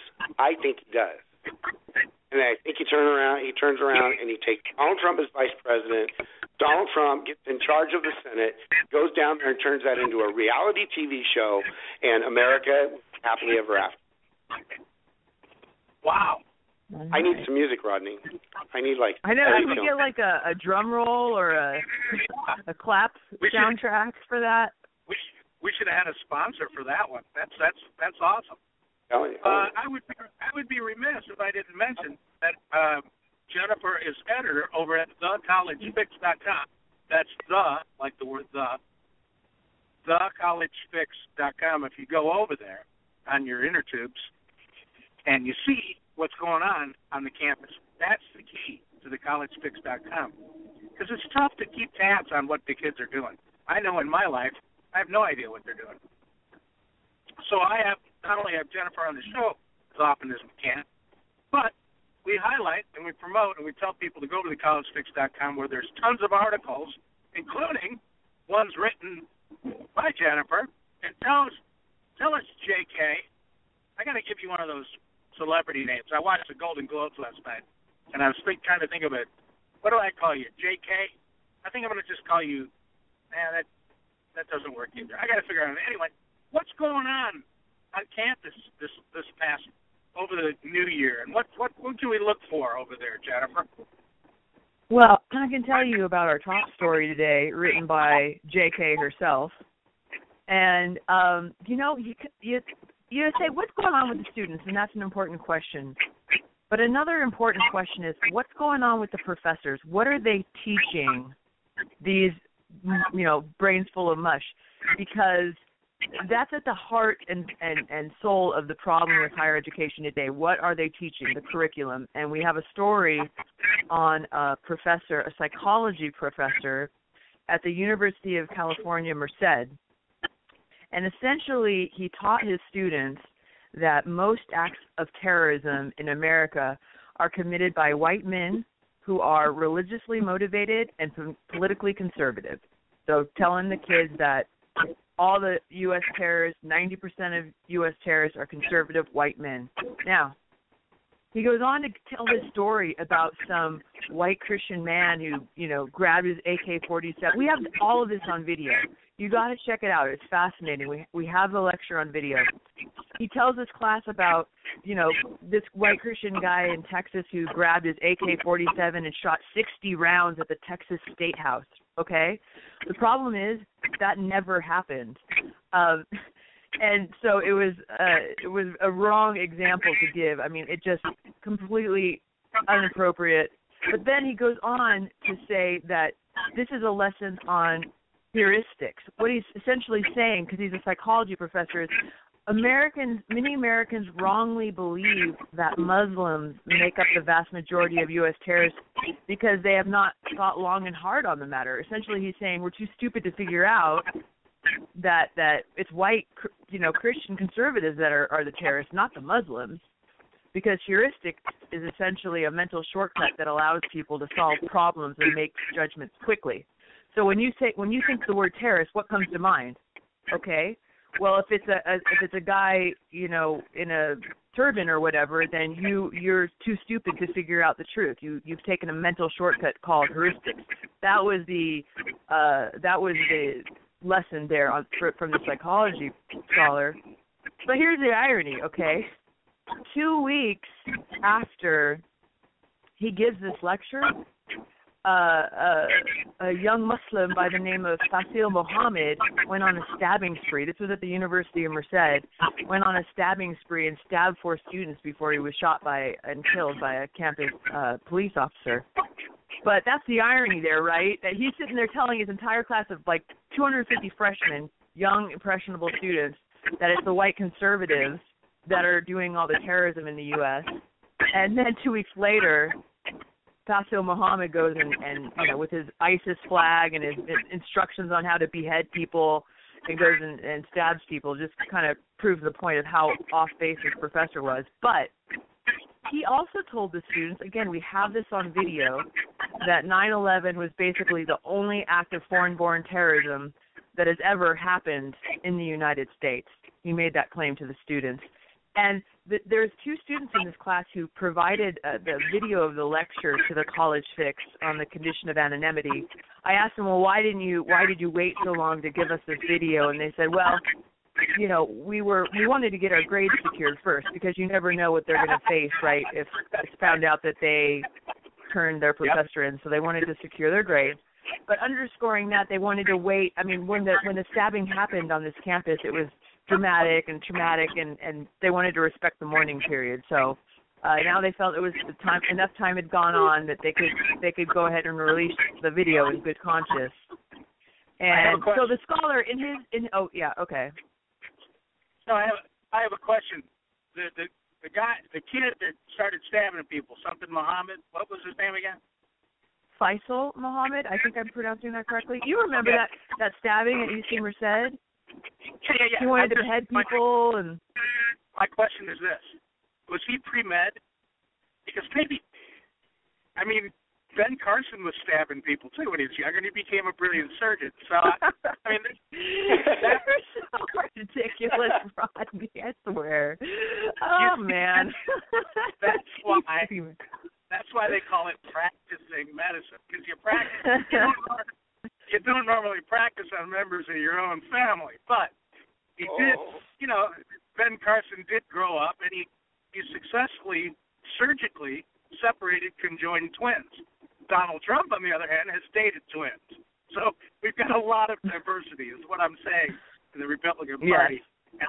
And sorry to make pre-med jokes about Faisal Muhammad, but let's just put it this way: if your first name's Muhammad and your second name isn't Ali, I mean, there's something that you got to be a little bit wary. I do believe what you're telling me. Of course, you got it on video. People would not believe it if you didn't have it on video. Am I correct? The left believes that most terrorists are white Christians. They believe that. Because what they do, and Scott, you probably know a lot about this with having the Sloans on, the way that they categorize, like for this Faisal Muhammad guy, they are not saying it was Islamic radical extremist terrorism.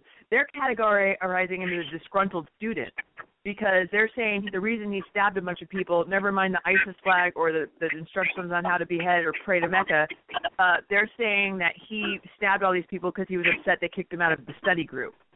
So this was just, school-placed violence, right? And that's what they do. So the left has come up with these studies that purport to show that, all these attacks. Remember the Fort Hood, that was workplace violence, and who knows what they're trying to call the Boston, bombers or the Chattanooga shooters. I mean, they come up with all these sorts of reasons why the Muslim-based attacks are not terrorism. But when it comes to, so I emailed the professor. I said, please explain yourself. I can't find any record of this Texas State House shooting. And the professor responded, he said it was an honest mistake, that he was actually referring to a situation in 2004 where a heavily armed gunmen stormed a courthouse in Georgia, and that did happen. But the guy had been described as a sovereign citizen who was anti-government and anti-police. When you say a conservative, white guy, you think of your typical, your Republican candidates. But they're painting these complete loonies like the Planned Parenthood shooter, or people who are mentally insane, effectively, right, as these conservative right-wingers that are committing these acts of terror.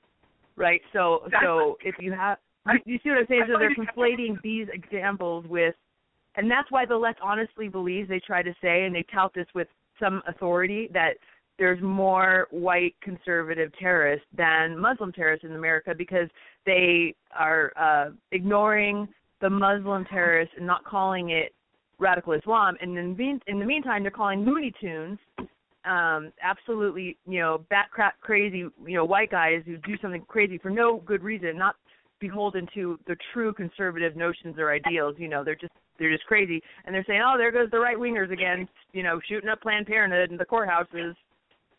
So, I emailed that guy too.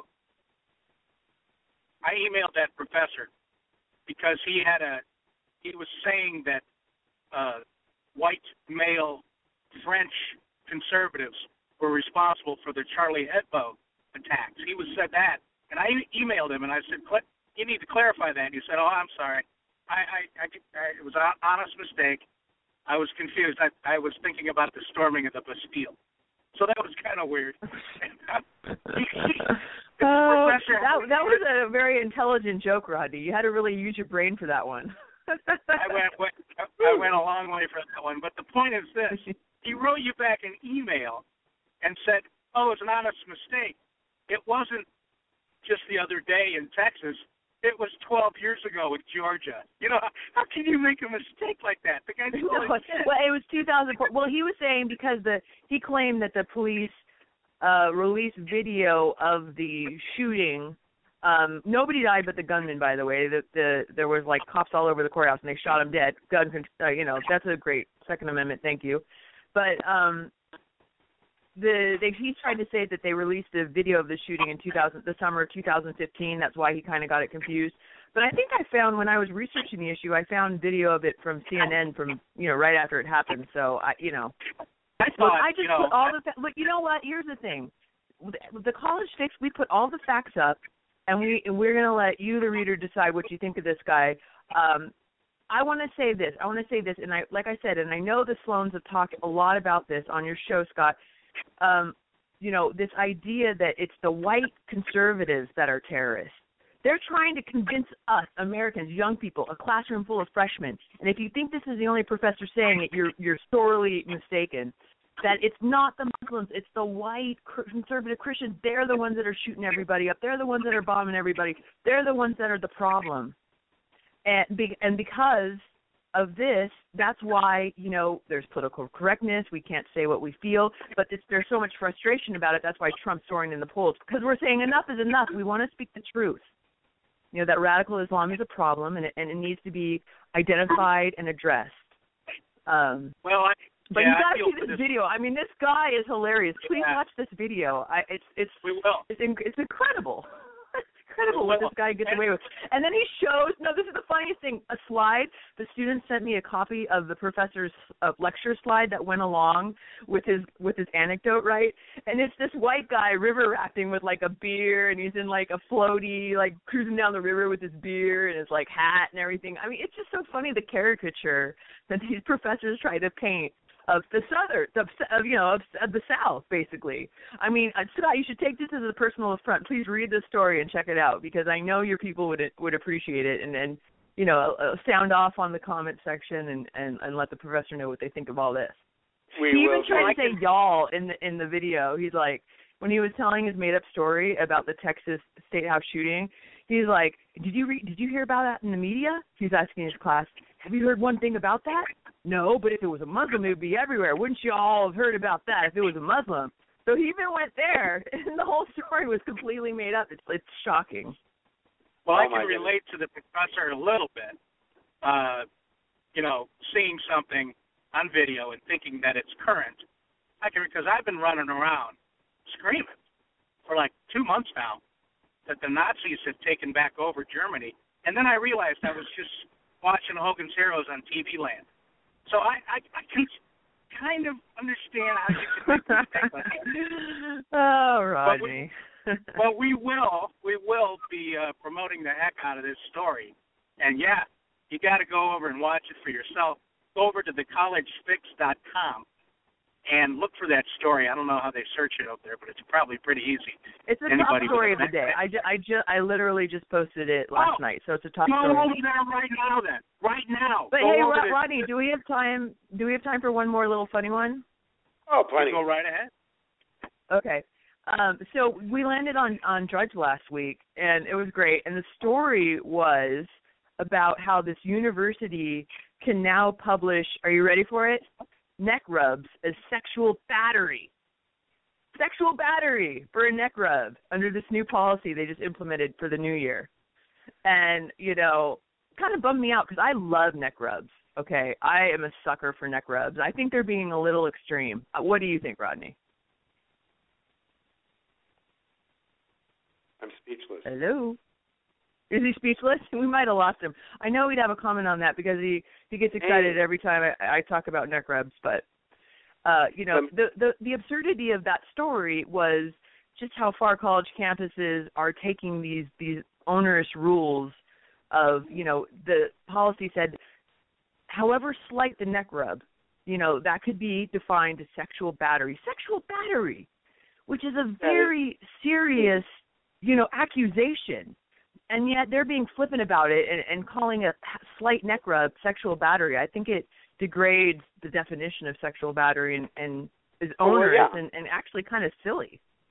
That's insane, Jennifer. Absolutely insane. Rodney, are you there? Yes. There he is. I lost you for a minute. He's there. He's bored. I was on mute. Oh, it's okay, but you just missed my joke about neck rubs. That's all.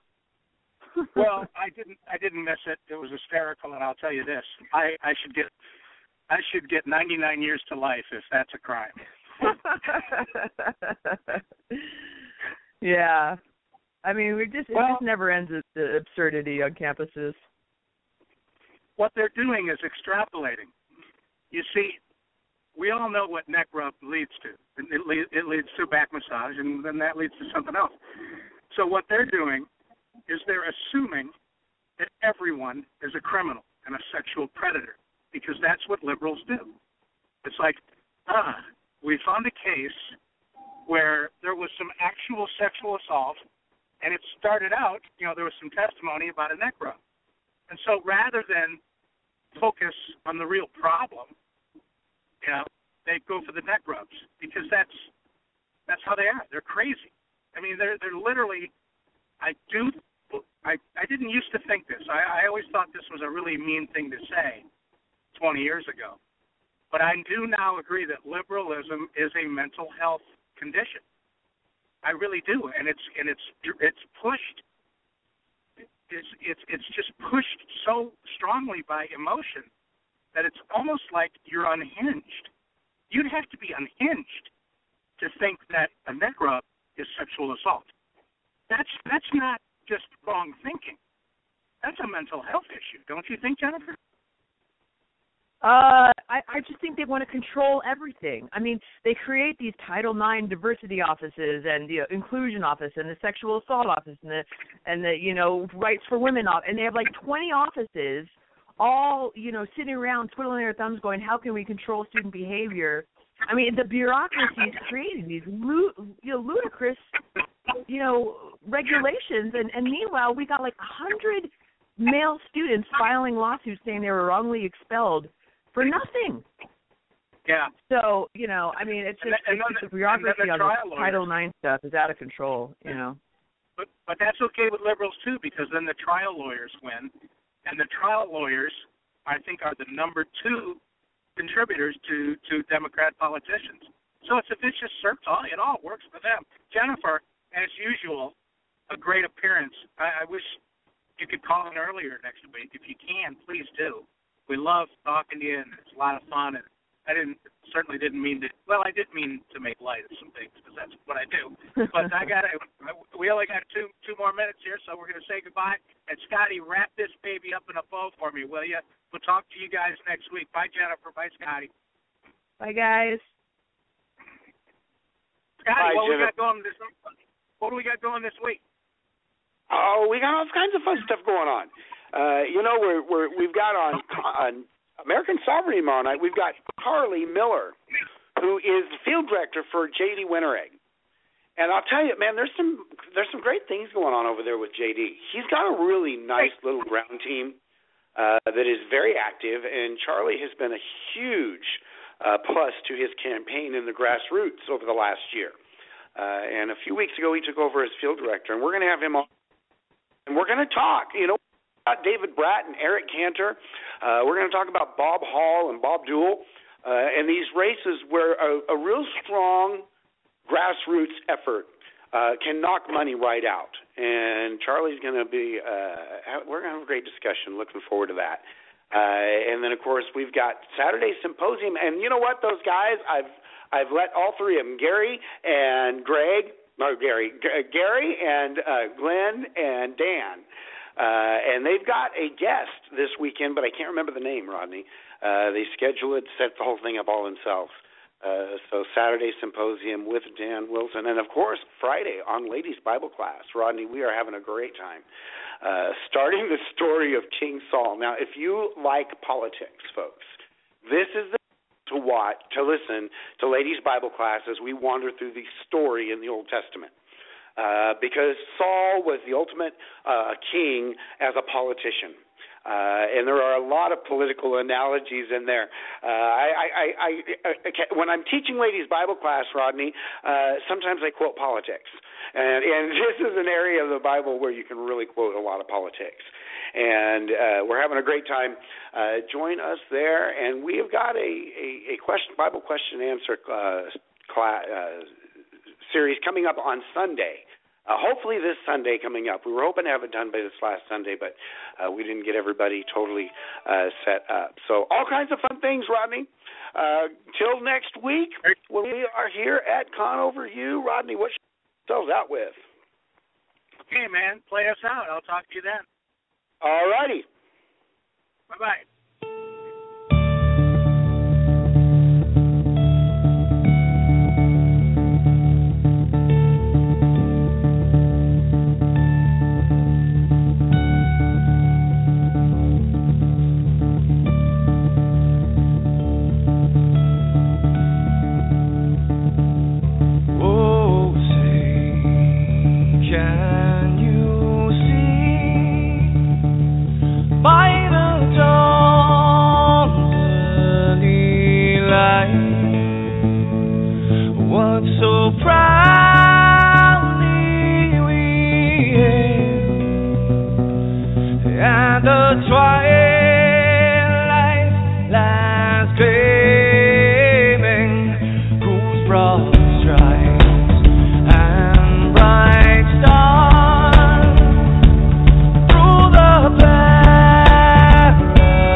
Geico presents sharing versus oversharing. Today, Bridget Griffin shared a video of her daily yoga routine, 2 self-help articles, and her new blog called Build Your Inner Bridge with Bridge. Girl, your sharing has turned into oversharing. No worries, Bridge. Geico has some info worth sharing with your 7 blog followers, like how you could save money on your car insurance, update your policy, and report a claim just by visiting geico.com. How's that for building your inner bridge? Bridge? Geico. 15 minutes could save you 15% or more on car insurance.